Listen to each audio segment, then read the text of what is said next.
Welcome to the Digital Agency Growth Podcast. I'm your host, Dan Englander. So today on the show, I'm very excited to welcome back Drew McLellan, who I'm happy to say is a friend of the show after a lot of years. If you don't know Drew, he's worked in advertising for 30 plus years. He started his own agency called McLellan Marketing Group in 1995 after a 5-year stint in Y&R, and he still actively runs the agency, which I want to get into. And he spends the lion's share of his time running Agency Management Institute, or AMI for short, which he also owns. And if you don't know AMI, they serve thousands of agencies all the time, including advertising, digital marketing, media, and PR. And they help people basically increase AGI, attract better clients and employees, and mitigate the risks of being self-employed in such a volatile business. And best of all, let the agency owner actually enjoy the perks of agency ownership. Drew, great to have you back on. Thanks for having me. It's good to be back. Yeah. My first question is, what are those perks? What are some of those perks that people don't appreciate? Yeah. So at AMI, we're really focused on the back of the house. So our belief is most agency owners are accidental business owners. So they're really good at the client-facing work. They're great at PPC or web dev or PR or media planning and buying or whatever it is they do.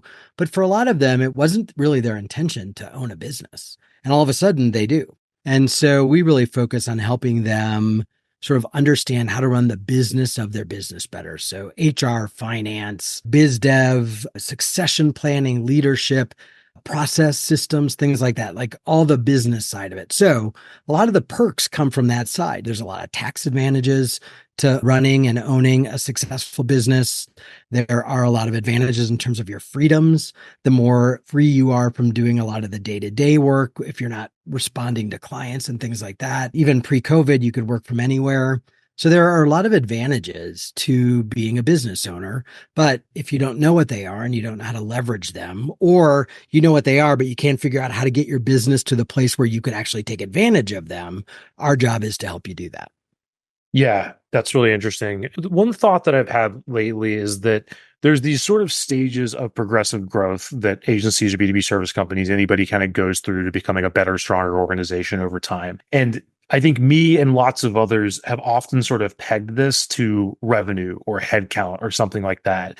Yeah. And I'd love to know if you're seeing the same thing, but I feel like we're in an era now where your sophistication as an organization and how strong you are is becoming a little bit detached from that. To give some examples, we talk to agencies all the time that are 8 figures and look great. And then you talk to them and they're like, we're one client away from complete bankruptcy, from losing like one relationship. On the other hand, there's these little organizations that are really scalable and doing really great work and have division of duties and all this stuff. So I'd love to hear your thoughts on that and how is that tracking to what you're seeing with your clients?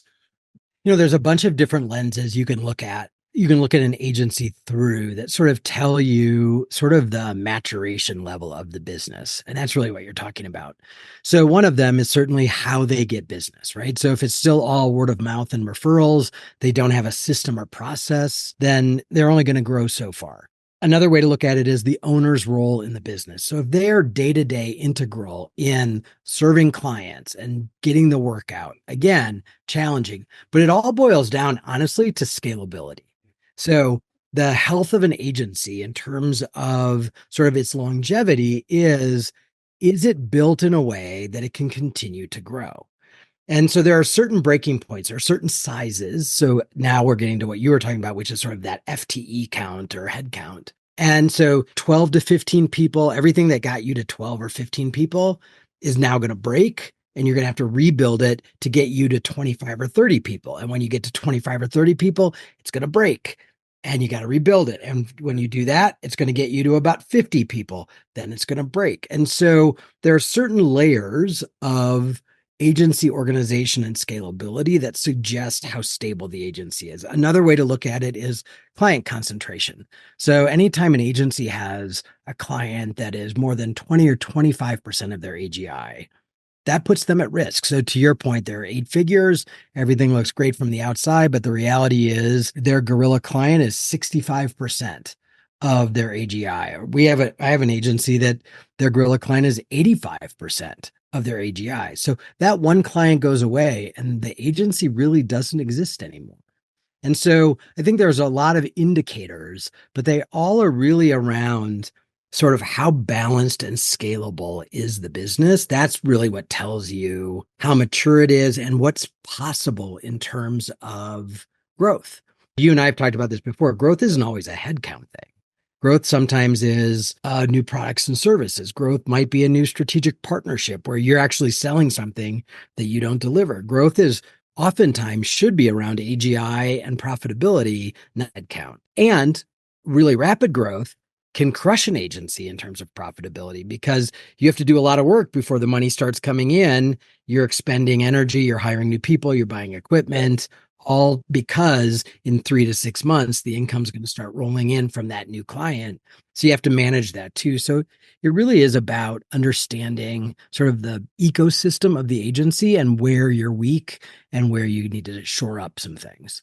That's a good point. And we talk to lots of agencies that want to grow and they talk to us about doing outreach and stuff. And my first question lately, and I wish I asked this in the early years, was why do you want to grow? Right? Because it's going to take a lot of effort, a lot of hard work, a lot of sacrifice, and the people aren't always ready for that.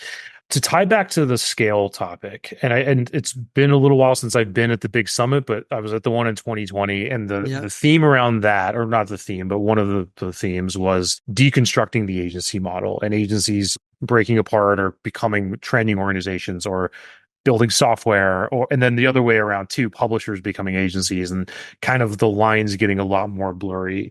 I just would love to hear your thoughts on like how has that progressed over the last 4 years, and how is the innovation happening now on the agency model? Yeah, it's interesting. So I think for a while, what we saw was agencies thinking they had to be something other than an agency to be successful or profitable. And I think part of that is how we define an agency. And so one thing we are seeing a shift in is that a lot of agencies are making less stuff, right? The things that have been commoditized, you can go on Upwork or anywhere and find somebody who can do that work. And agencies are putting a lot more attention on sort of strategy and the thinking behind the work that they do and selling more of that sort of strategic partnership sort of level consultation. So becoming more like a McKinsey or something like that, and having more of that be on the front end of their offering. And then the client can kind of decide, do I want you to also make the thing?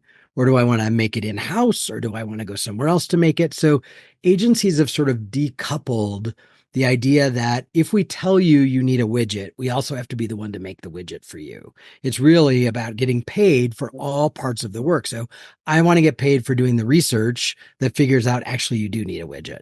I want to get paid for the work that helps me build the plan for what you're going to do with the widget once you have a widget and how are you going to launch it to your customers and why does it matter? And then we can also build the widget if you would like us to.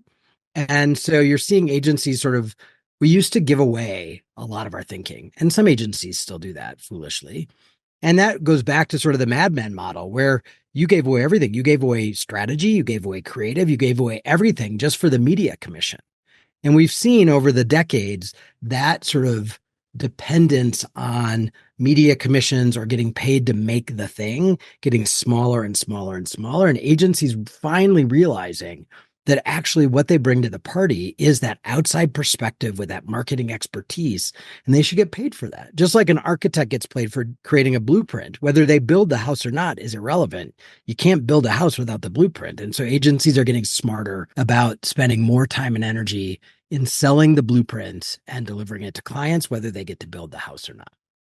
Yeah, I think that's a great point. And I think that it's sort of like happening on a macro level too, where it seems like it's almost passe to be like information's not the answer and IP doesn't matter. It seems like we're seeing a shift back towards IP being valuable again, which is interesting. Yep. I mean, even just on a consumer level, like it's not expected anymore that you're going to log into a newspaper and not hit a paywall, right? And not have to pay for something.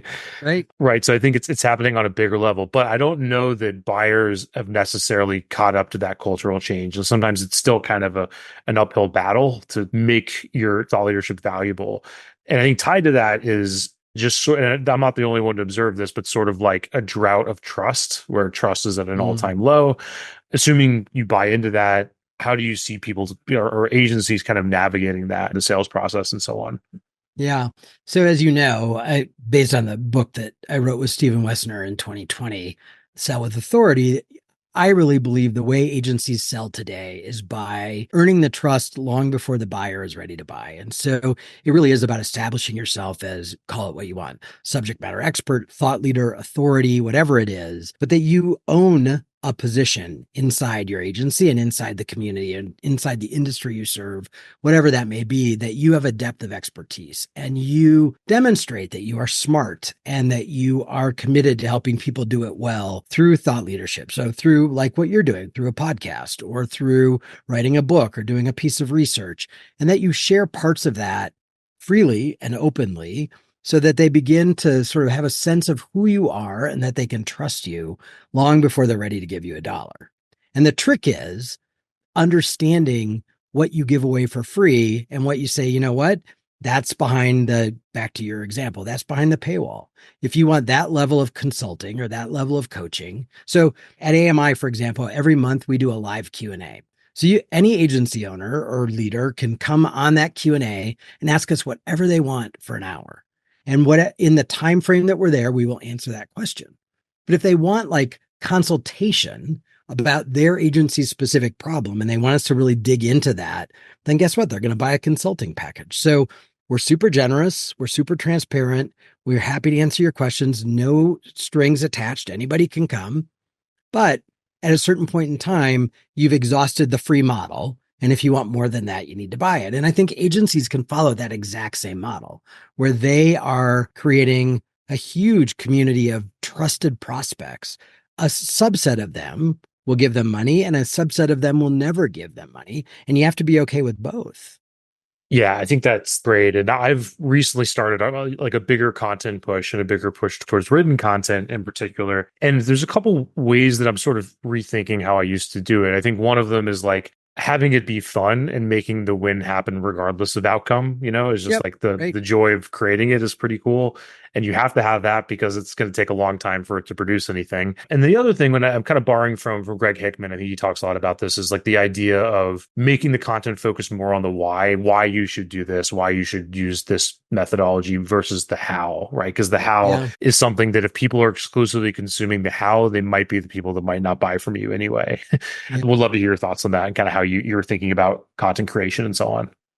I think it has to be a balance of both. And I think you have to go into the idea of becoming a thought leader or an authority or an micro influencer or whatever you want to call it with pretty pure intentions. And this is where I think it gets messed up. So you have to go into it with the goal of helping the audience, regardless of if they ever give you a dollar. If you go into it thinking, I'm doing this to make money, this is the only reason I'm doing it, then I think they could sniff that out in a hurry. And so I think it's usually a mix of the why and the how. For example, we'll teach certain financial metrics that we teach in workshops that people pay for, but we'll teach those metrics in our free content so people can start applying it and go, oh, that actually was really helpful. Now, if they taught us that, I wonder how much more I would learn if I went to that 2-day workshop. Probably 8/10 of the people will never show up at that workshop. Fine. But the other 2/10 do. And they walk in the door already trusting, already committed, already ready to learn.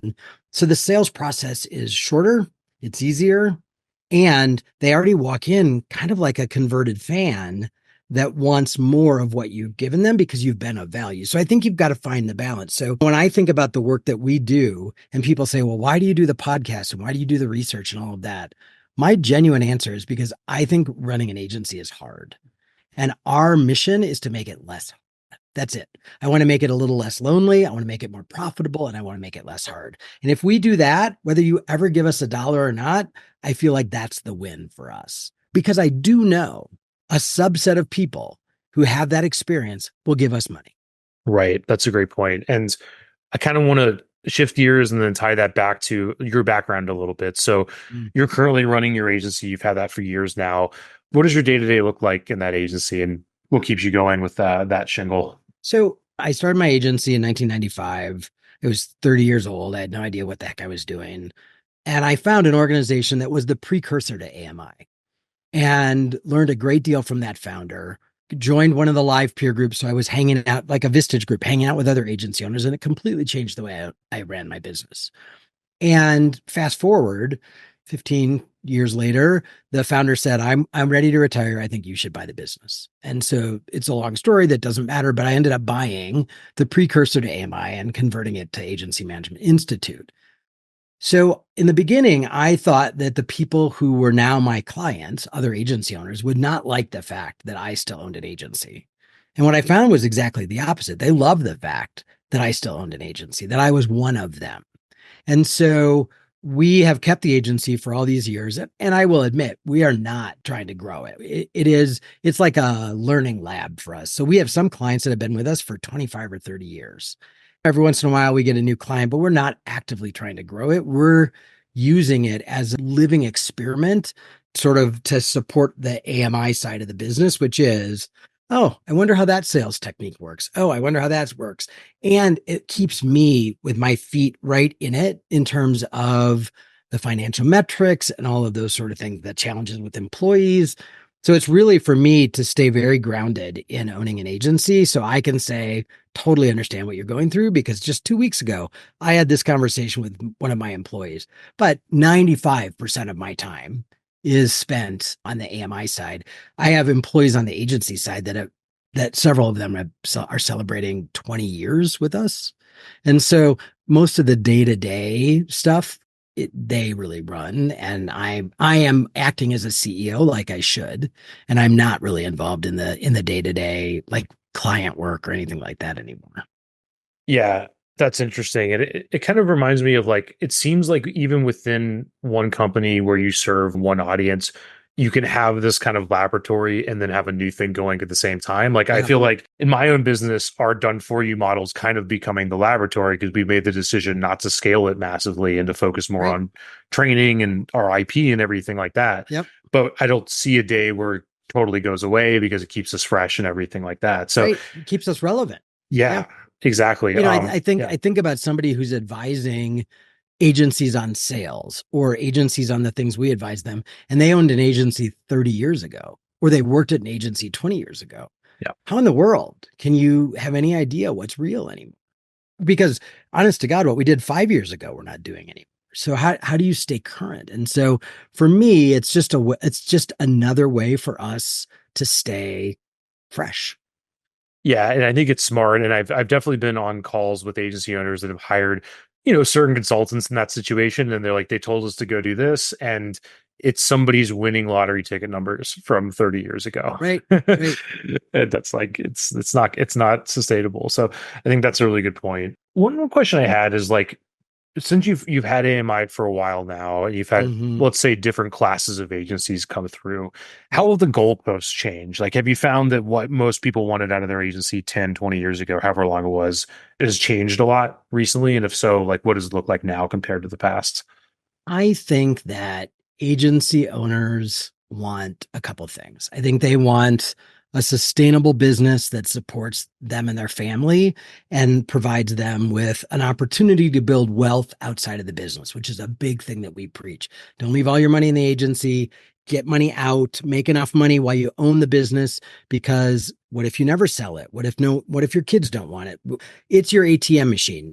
Take deposits out of it and put it somewhere else. Put it in real estate, put it in investments, buy a pony. I don't really care what you do with it, but build your wealth outside the business. So I think that's goal number one. I think number two, I think they are creators. They love sort of the thrill of the hunt and the newness, and they want to create a company that is vibrant and a great place for people to work. I think that's very important to most agency owners, and they want to do meaningful work for clients that they care about. So those things have not changed at all. I think technology has changed in some ways because a lot of agency owners, especially if they're north of 40 or 50, their ability to stay current on the tools and the tricks of the work, they're getting further and further away from that. And so now with technology, back when I started in the business, it was all about creative. It was really all about great creative. And then strategy came into the play, and creative was an execution of that strategy. And today, honestly, it's science. It's digital. It is analytics. It is data. It's AI. And so now what they're building is they're building an information machine that provides direction for where clients should go. So It's completely changed the outputs that which again gets back to that be an advisor, not a maker of things, because now it's really about understanding the data and, to use the age old thing, telling your client where the puck's going next and where they need to go, as opposed to making the puck. And so Yeah. I think for a lot of agency owners, it's really about sort of leveraging up technology and data to have what we call countable work. Things that when you say to a client, look, if you give me $1, I'm going to show you how we gave you $3 in leads or sales or whatever it may be, whatever the measuring stick is. We couldn't do that back in the day. You ran big brand campaigns and you didn't, other than if you did a benchmark study, you didn't even know if there was an awareness lift. Today, we know so much. And so the business has changed dramatically. And I think agency owners are now figuring out that they're in a very different kind of business than they were in, for many of them, when they started in the business as an employee somewhere.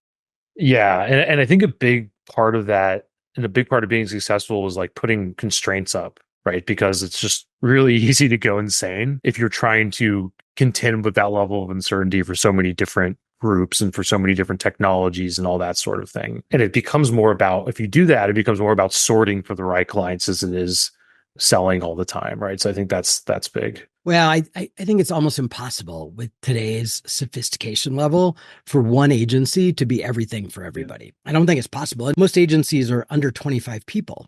So how in the world can you know everything about all the things for every industry? It's just impossible. And so again, we really strongly advocate niching down, and that there is no such thing as too small of a niche, that you have to be a subject matter expert in something. And it's not just who you serve, but it's also what you do for them. So most web dev shops don't also do PR. And most PPC shops don't also do fill in the blank. And so what we're seeing is agencies narrow their focus both in terms of who they serve and what they offer those clients, so that they really can be an expert at whatever size they're at. Yeah, that makes sense. I'd love to riff on AI a little bit because you mentioned that. One question that I get asked a lot is like, how are you using AI in your sales process? And for us, it's B2B sales outreach. Yeah. And my answer, and I'm writing a post on this now, so it's fresh, is not much, right? And it's because like the first thing to figure out is like when somebody asks about AI, what kind of conversation are we having?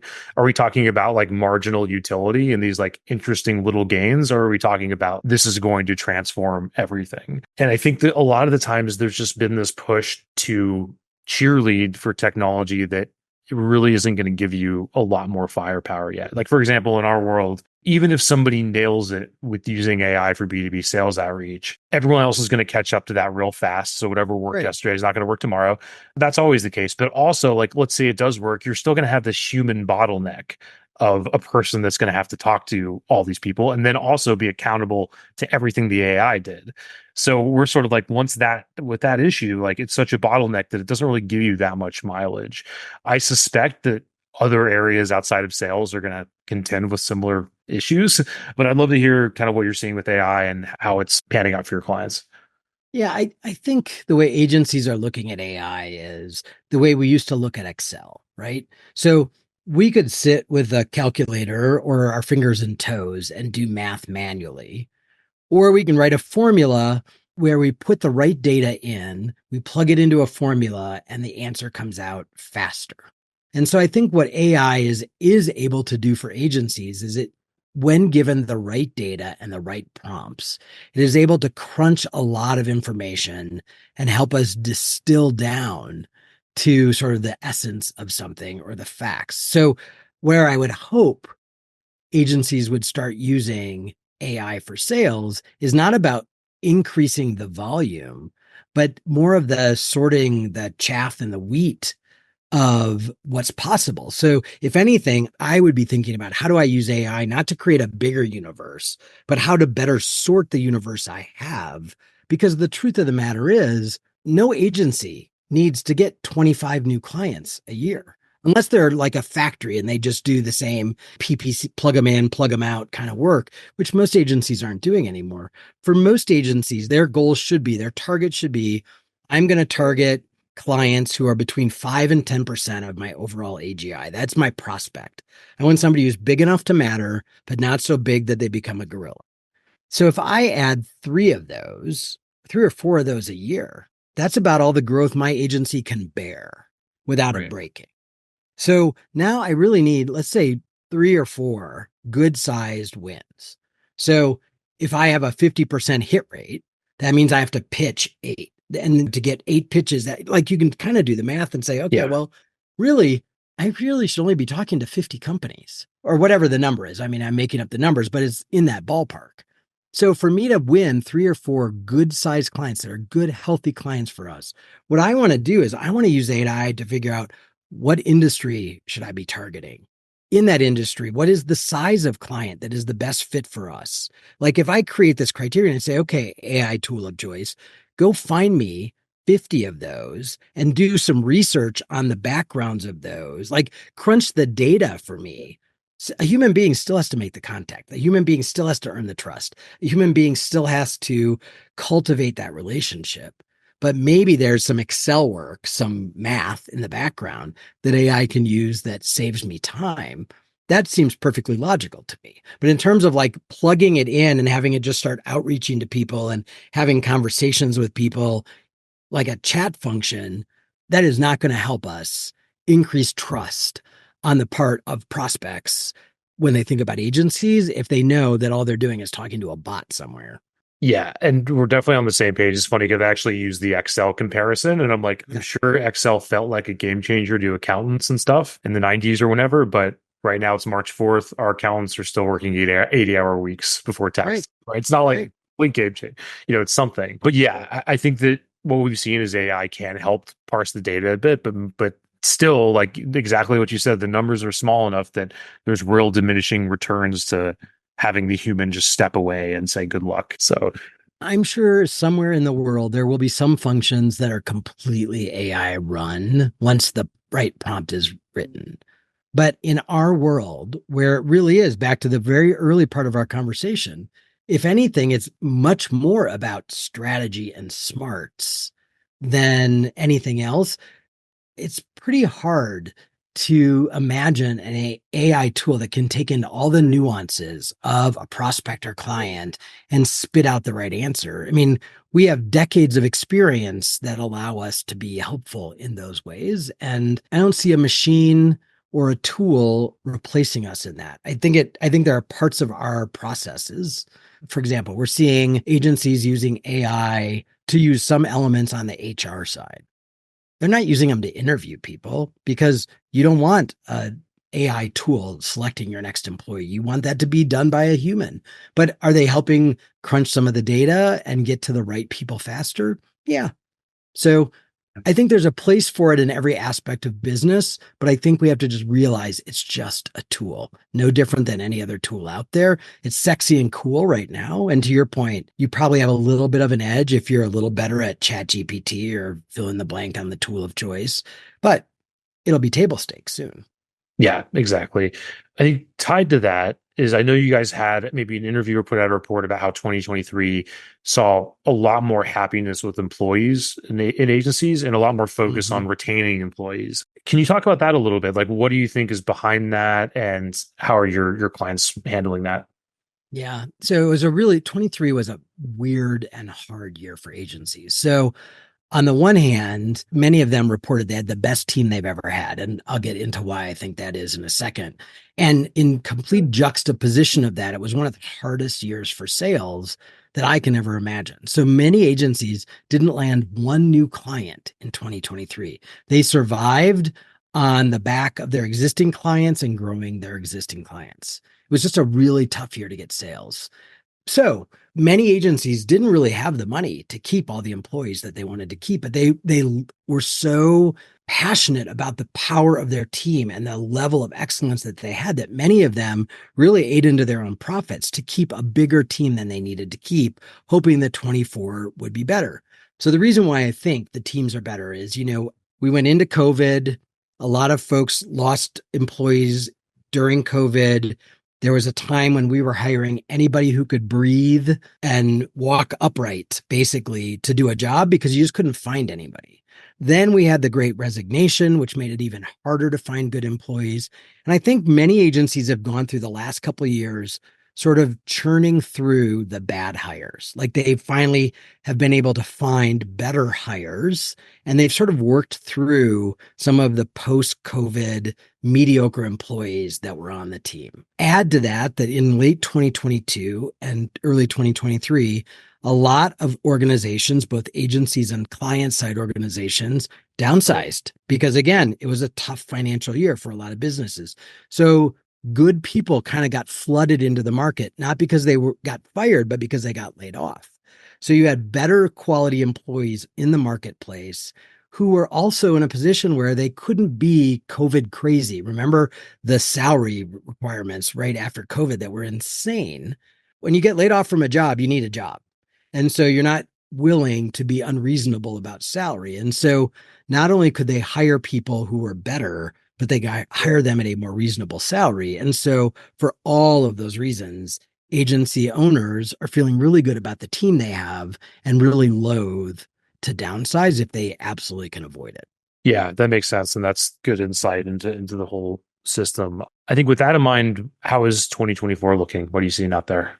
You and I are recording this in early March, and the first couple months have shown some signs of improvement. So agencies came out of the what I call holiday hibernation. So it seems like right around Martin Luther King Day, everybody wakes up and goes, "Oh, we have to go back to work." And so the back half of January and February, we saw an increase in inquiries. We saw an increase in requests for proposals. People were closing deals faster than they had in 23. So I would say most agency owners are cautiously optimistic about sales for 24. We've already seen pipelines are getting a little more full and there's more sales activity. I think it's going to be until probably this summer until it really takes hold. I think it's better than it was, but it's still not great yet. And so I'm hoping we get to great by summer or Labor Day. It's an election year in the US, and so that helps because everybody tries to hold the economy as steady as possible during an election year. So hopefully some of the fear of recession and some of the other reasons why clients were so loath to part with dollars in 23 are easing up. So we're seeing some early signs, but it's too early to say, oh, it's fixed, it's better. I think we're seeing a similar thing. I think we saw definitely the thing we saw most clearly was everything you were talking about with hiring, all the attrition and the ups and downs there. I'm definitely reading tea leaves a lot with 2024. To dig into that, what are you sort of looking at to forecast that out? Like what, because the issue with the agency spaces is not like we're talking about construction where it's like much more defined or something. Even that I'm sure is more fragmented than I'm making it out to be. But the agency world, you could serve small businesses, big businesses. How are you sort of thinking about forecasting in that realm? We see the financials of most of our members. So we're seeing agency financials for 500 or 600 agencies. Plus, we're talking to lots of other agencies that we don't see their financials. And so anecdotally, we're hearing it, and then we're seeing it on P&Ls. We're seeing it in balance sheets. So we're seeing the uptick. So we're tracking real dollars in real time, typically, and starting to see that the coffers are getting more full. Profit margins are getting better because, again, back to our earlier conversation, a lot of agencies started 24 with more staff members than really their sales would suggest they needed to have. Yeah. And so, what that does, of course, is compress profit. And so what we're seeing is we're starting to see healthier profits. We're seeing more double-digit profits, things that we were not seeing in 23 as much as agencies were just sort of struggling to keep their head above water. Yeah, and probably one hypothesis is that organizations became stronger and leaner, and they're now benefiting from it. At least one can hope. Yeah, and I also think on the client side, you can only not market for so long. Sooner or later, you've got to be out in the marketplace. And so I think they didn't spend money for a long time. And one of the things we saw in 23, and I'm curious if you saw it too, we saw a lot of agencies being awarded work, getting signed scopes of work, and then the client just kept kicking the work down the path. Like, oh, we're not going to start this month. We'll start in a month, or we'll start in 2 months. And so a lot of work that was promised in 23 started months and months later in 23 than it was originally scoped for, which again makes it hard to let staff go if you've got a signed scope of work. And any day now, the client's going to come back and say, yep, let's get started. But clients were just stretching it out and stretching it out. So I think they got to the point where they've been quiet for so long, they've got to do something. Yeah. And I think as usual, and like everything that you've talked about agrees with our experience that the clients that we've had that are really prioritize just building relationships and trust in their industry and getting out Hmm. there prospecting did a lot better because they not, I mean, I think a lot of the times people are thinking about outreach and lead gen just in terms of dollars and cents, which it is, but there's another element to it where it's like you're getting all this market intelligence. So you're figuring out, okay, this person in this industry didn't sign. Why didn't they sign? And sometimes it's macro and sometimes it's idiosyncratic or whatever, but at least you know, right? If you're having these conversations. Well, and I think too, you're also cultivating relationship. And back to your comment about trust. So even if somebody didn't buy from you in 23, if you stayed in touch, if you were helpful, again, back to our thought leadership discussion, if you're giving them content that helps them do their job better, even if they're doing it without your help, then the trust factor in that sort of relationship is much tighter so that when they are ready to spend money, they get quicker to spending it with you because they've already done their due diligence and they already have some trust in you. Yeah, that's great. I think that's a great note to end on. I wish your dogs thought we were more entertaining because they just kept. In and out all day. Yep. Yep. I'll have to But the bring minute it I more. close the minute I close the door, then they just scratch at the door. So it's easier to let them wander in and out, decide you and I are boring, and then Yeah, head back out. Yeah. yeah, that sounds like our team as well. Yeah. They get just as bored of me. So, Drew, this has been awesome. Where can people go to follow what you're up to and get in touch and all that good stuff? Head over to agencymanagementinstitute.com and you can learn all about all the free content. We have a newsletter that goes out every week. So if you scroll down to the bottom of the website, you can sign up for that. And again, there's lots of free content. We just wrapped up how agencies are leveraging AI webinar, ironically, earlier this morning. So we're doing free webinars all the time. We have that free monthly Q&A. So there's lots of free resources, the podcast that you can take advantage of. And the hub is the website. So that would be a good place to start. Awesome. We'll get it linked and let's do it again, sir. Appreciate it. All right. Awesome. Good seeing you.